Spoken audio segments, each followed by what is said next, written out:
Hi guys, today I'm going to be presenting on access to education. Why I selected this topic. I chose access to education because it is a fundamental right that many children and young adults have around the world. We still seem to struggle with equitably. Some barriers include poverty, systematic racism, gender inequality, learning disabilities, and a lack of school resources. According to the UNESCO 2022, over 24 million children and youth globally are still not in school.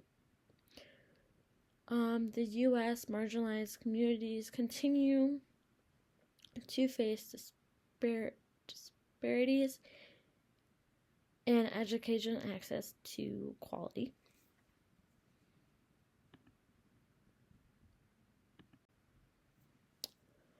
Relevance to children and young adults.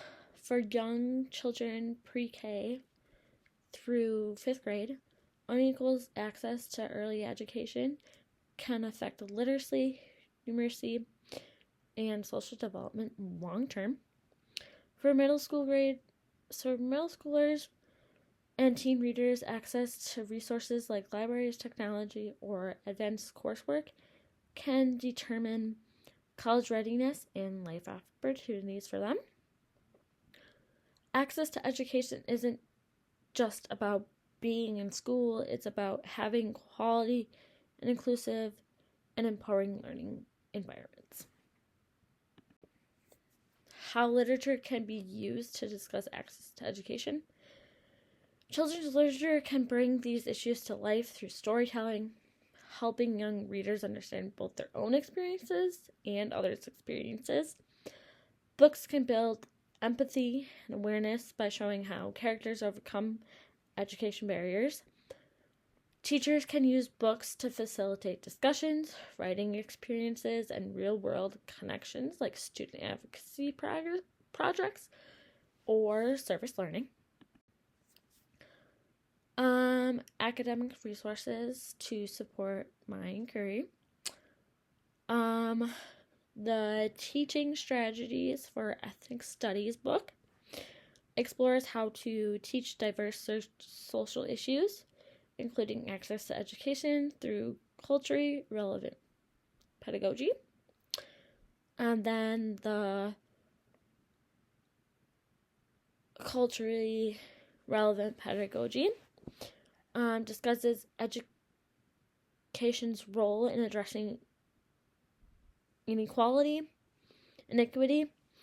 making a case for inclusive and equitable teaching practices. How literature can reflect social change.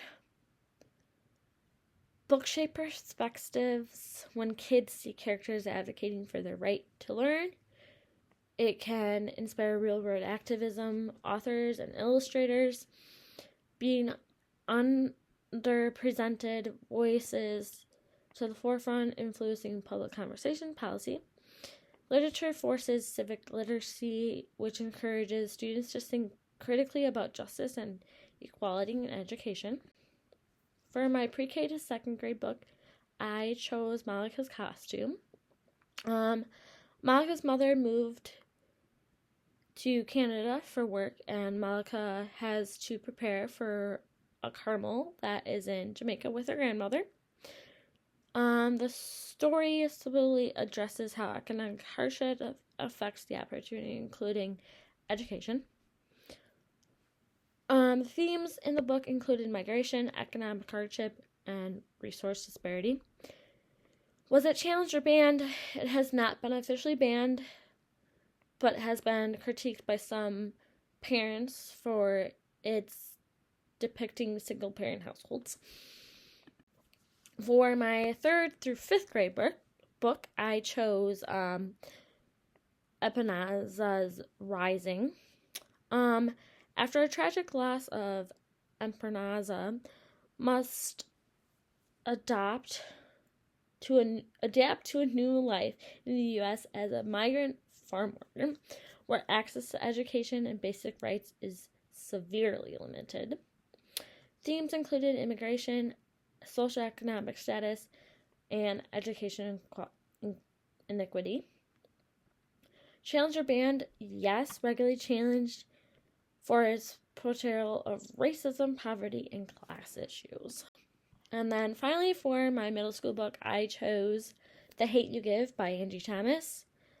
Star navigates two worlds, her underfunded neighborhood and the elite private school. The novel explores how race and privilege shape educational access. The themes included racial inequity, privilege, systematic injustice in education. Was it Challenger banned? Yes, it was banned in multiple school districts due to language and its political content. And finally, this is my annotated bibliography.